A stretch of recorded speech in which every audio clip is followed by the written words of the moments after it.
I've got 2 mics now, so that can talk twice as long. Seth, I'll use that joke till it quits getting laughs, you know, so it's on you. And that you don't care about lunch. It's dangerous to speak right before lunch. People start getting antsy and they're getting hangry, but I guess it's better than speaking after lunch. Sorry, Andy Laurie, because then people are sleepy from lunch. So I'll try to keep your interest and don't just ignore the smell of food behind you. I'm really happy to be here. I enjoy the opportunity to do these things because I feel like the time that I have to do them is running out.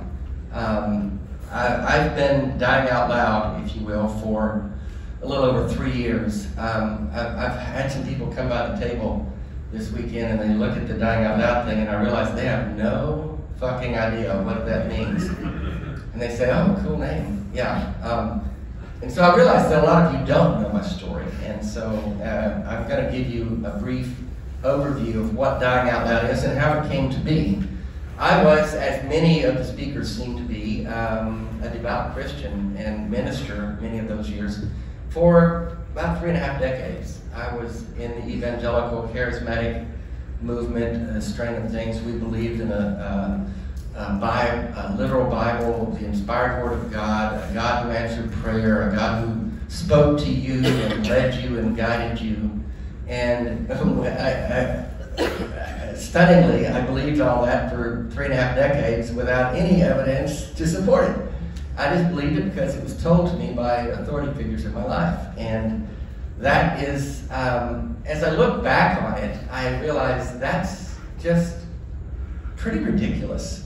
But I wasn't taught critical thinking skills. And so at a young age, at a vulnerable time in my life, I bought into it because people sold it in a way that was credible to me. I just finished my memoir and released that earlier this year. It is unquestionably the best book ever written. So you're going to want to get a copy if you don't have one already. The reason it's not on that list of atheist books that you saw is because I didn't want people like Seth and Josh and Dan to, have to compete against me. It's just not fair. It's just not fair. And so I kind of moved myself into a different category for their sakes because they need the help. I like to table next to Seth so that he can get some exposure. He's a young man. He's coming up. I think he's got a lot of good things to say. So I'm happy to share my spotlight with him, if you will. Seth has been very generous to me, I must say. When I was starting, when Dying Out Loud, it organically started. I didn't have this marketing plan and come up with this clever name, although it is really clever. It just happened, and it happened after I got diagnosed with ALS. I was just your typical run-of-the-mill deconverted Christian / pastor, and we're a dime a dozen. I mean, come on. In fact, there's 10 of us here today from the Clergy Project. Yeah. Biggest single gathering in one spot of PCP members. And that is pretty incredible. In fact, I've been asked to announce, I'm going to go ahead and do this live because you bugged the shit out of me about it. We're going to have a group picture right after I'm done at 2:30 or 3 o'clock in the hallway. And we're going to get all the TCP guys together and girls, and so I think there's 10 of us. If you are a TCP member and we don't know about it, let us know, and you can. We need to see your credentials though, because it is a very private group. Thanks, Dave. You're welcome. Now will you leave me alone about that long? I did want to talk about TCP, and it's part of my story because as I deconstructed back in 2011, 2012, as Hammond mentioned, there wasn't the proliferation of resources available for us, to find people of like-minded. So I was kind of groping and looking for who is my tribe. I was very disoriented, didn't know who I was anymore. My whole identity was centered around my Christian faith, my family, who I lost portions of in my deconstruction process, friends who I lost many of during that process, I didn't know another world outside that. And I started looking on the dial-up AOL and finding, where can I find people that know what I've been through? And so I think I Googled, and I write about this. I may have remembered it a little bit differently, but you can do that. You can take a creative license with a memoir. I Googled something like pastors who've lost their faith, and lo and behold, I come up with this name, Dan Barker. And I thought, he's an interesting looking guy. And so there was an article about the Clergy Project, because he was instrumental in the formation of it, and his phone number was connected to it. So I called the guy, and I said, I don't know who this guy is, but I need to talk to somebody. And he called me back. And we had a nice long conversation, and that was my introduction to the world outside faith, and for my first glimpse that I could find a tribe and a community that would get me and that I could connect with. And then I began to, I applied, and they accepted me beyond all reason. And I began to be a part of that group, and it ended up on the board. And that was funny, you know, these board meetings where they're electing people, and okay, we need a secretary. Anybody? Anybody? All you gotta do is take the minutes. Crickets. Dave, you out there? So I became the worst secretary in the history of boards. But I was proud to serve in that group and do my part to help. And I began to meet other people. Cass Midgley's here, my best friend from Nashville. He and I met in a committee meeting on a clergy project. And Drew Bakius, another dear friend of mine, we met on there. And Lon Ostender.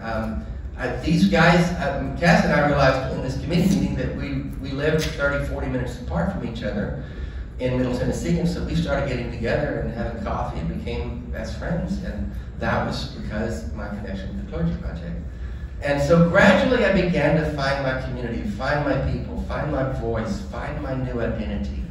And it helped me to move out of that place of insecurity and disorientation into a place of feeling like I found my true self. I began to be me. And I did this at an age of like 62.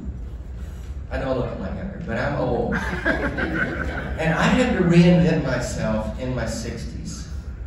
And if you take nothing else from my talk today, I want you to hear this. It is never too late to reintroduce yourself, to reboot yourself, to restart. And I have had to do that so many times in my life.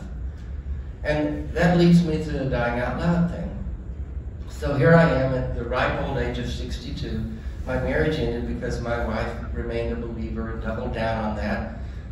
2 of my 3 kids distanced themselves from me. My friends had all vacated, but I had begun to form this new community in Middle Tennessee, in the Nashville area, and I was beginning to feel like I was finally who God had created me to be. I'm sorry, I can't help myself. I was finding myself, and then 2 or 3 years into that reboot, I came to the realization that something was wrong with me, that things weren't working. My hands, my arms. Sorry. I can deal with this every day until I fucking talk about it. But after a process of doctor's appointments and tests, and it was determined that I had ALS. And that, you know, during that time when I realized something was wrong but didn't know what it was, the internet becomes your best friend and your worst enemy. And so I began to search for information, and ALS was certainly one of the options on the table. I remember thinking, I gotta,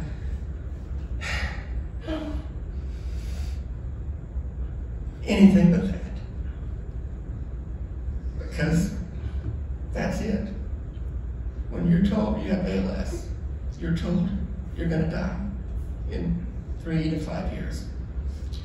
And getting that diagnosis was just like a stunning development. And on the one hand, I was finally getting to know what was wrong with me, but on the other hand, I didn't want it to be that, because I knew that it was essentially a death sentence.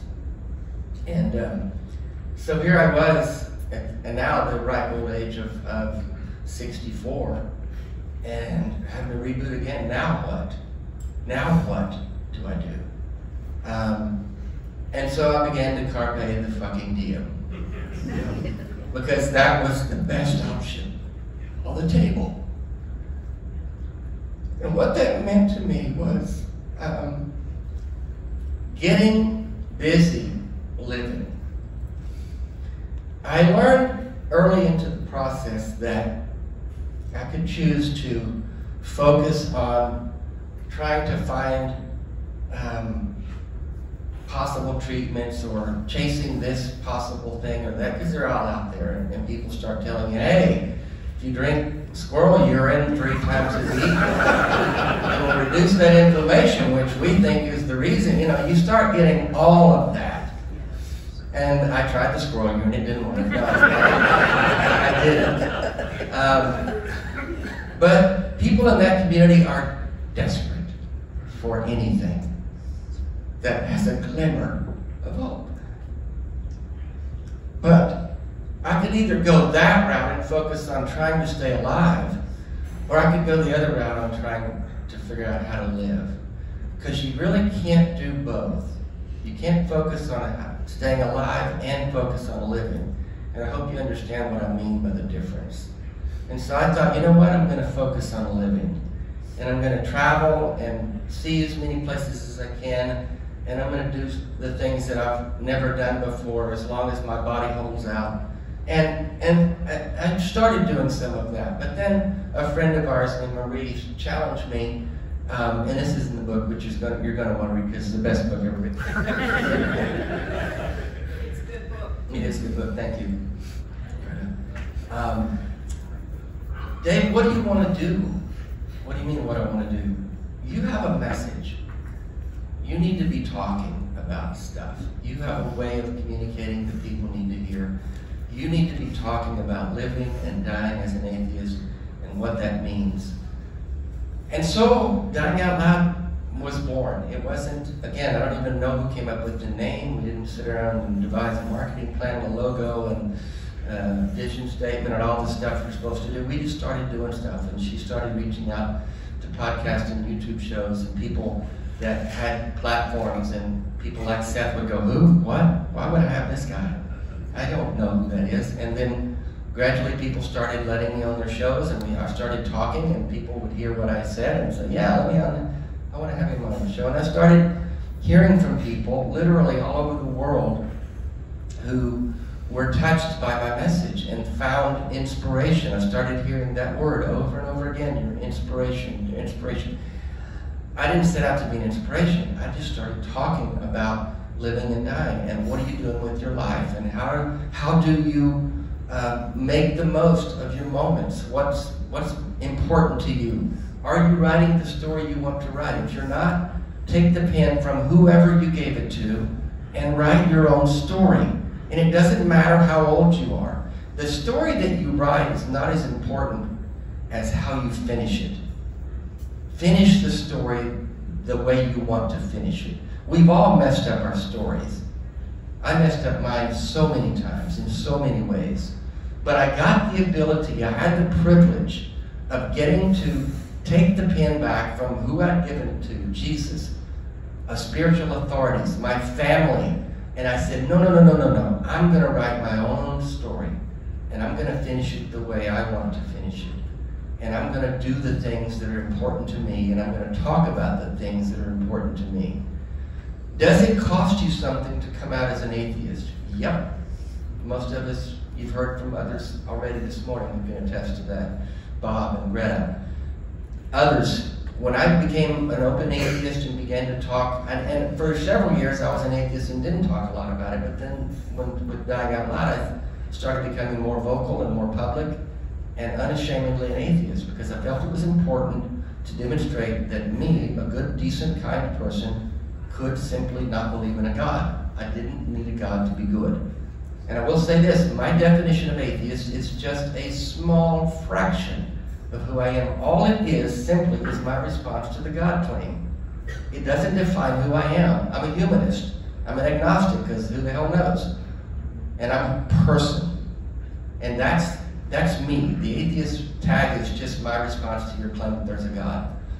And it's not me saying, no, there's not. It's me saying, I don't see enough evidence for that, so I'm going to say, no, I don't believe that. That's all. It's not that hard. But me as a person, I'm a kind human being, and that's who I want to be defined as. That's who I want to be known as. So the dying out loud thing, I just began to talk about, it should have been really called living out loud, but that's not as cool a name. And it's really about what are you doing with the life that you have? What are you doing with the moments? Life is not a grand, glorious plan that is all fit together like a jigsaw puzzle. Let me clue you in if you don't know this. Probably everyone in this room does. God does not have a wonderful plan for your life. Okay? You were told that as a Christian. And then you had to figure out how everything fit together. Well, it doesn't fit together. It's random, it's chaotic, and oftentimes it's harsh. And it's all too brief, this wonderful life that we have. So the point of talking about dying out loud was, what are you doing with your life? So I started hearing from people like this woman in Colorado, I think, who sent me a message and said that I heard you on a show, and I've been suffering from severe depression. I haven't left my house in 3 years. I couldn't walk across the room without a cane. And something you said inspired me, and that's the first time I think I've heard that word in relation to my message. And she said, today I walked 2 miles.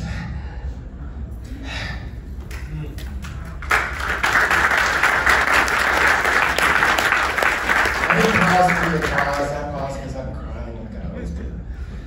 And she said, my son came in the house and said, Mom, what's happened to you? And it's changed me. And I heard from a man in Oregon who had cancer. He said, you've encouraged me to get up and live life again.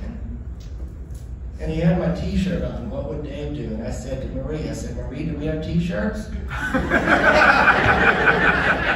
she said, no, we don't. I said, well, we need t-shirts. He had found this WWDD t-shirt online. He thought it was, because it said, what would Dave do? And shockingly, there was more than one Dave. And he thought it was mine. So, because we had a meeting shortly after my diagnosis where that phrase came out of the conversation when people were reflecting on my diagnosis and realizing that it affected the way that they looked at life. And someone in the room said, yeah, I'm not going to worry about stuff. What would Dave do? And so that kind of began. We had bracelets instead of what would Jesus do, which is fabrication. It's what would Dave do? He's an actual real person. And so I supplanted Jesus in my ego was that big. So that began the dying out loud thing, and it has morphed into a lot of things. And I finally got my book written, and I've been privileged to attend conferences like this and speak to people, and we've got our own YouTube show. I always forget to mention that GD show, which is Genevieve and Dave. It's not that goddamn show, people. So just get your minds out of the gutter. That GD show is my co-host Genevieve and I. We do every Monday night at 9 Eastern. We have a live show with incredible guests and really good conversations. And we're really proud of that because we're really able to. In fact, Hammett was a guest recently, and he mentioned Phil Zuckerman. He was just a guest last week, and we talked about morality as secular people. So we have really great conversations. It's not just the age-old, God's real, no he's not, yes he is, no he's not. I've done those, and a lot of you have said you've seen me on the Atheist Experience, and we get those calls, and oh my God, do they get old. But I like to do it because a lot of people need those conversations. It helps them process their deconstruction. So I'm happy to do that. We'll continue to as long as they invite me to. But what I learned in this process, and I'm not sure where I'm at on time because I really don't have a clock in my head, so they'll tell me what I've done. And as I said before, I do want to leave plenty of time for Q&A. We're going to talk more, actually tomorrow we've got an extra session talking about death with dignity and how we die in America and Canada, and more importantly, how poorly we force our people to die in many situations. So if you're interested in that conversation, we'll have more of that tomorrow, because I usually get a lot of questions about that, so we might hold those kind of questions till tomorrow, if you're around tomorrow. If you're not, I'm happy to field any question like that. But what I will leave you with in this portion before the Q&A is this quote that was sent to me, and I use it for my quote that they put up on the screen. Someone sent me this poem called "My Soul Has a Hat" by Mario D'Andre. And the last line of it is this, and it's kind of become a motto that I live by, and it's actually on one of our t-shirts, which you can get at our merch store. I'm just a shameless shill. Everything's for sale. This shirt afterwards. It's a shirt that Dave wore, you know, that guy that got it. He really wore it at a conference, yeah. For $29.95 Canadian. But the final line from this poem is very instructive of something that I think is important for us all to remember. And it's a radical departure from the mindset I had as an evangelical Christian, which was your life here on this earth is a precursor, it's a warm-up, it's a dress rehearsal for eternal life. And how you decide in this life about Jesus is going to determine where you spend eternity. That was the evangelical message in a nutshell. And it's just not true. And so the final line of this poem says this: we have two lives, and the second one begins when you realize you only have one.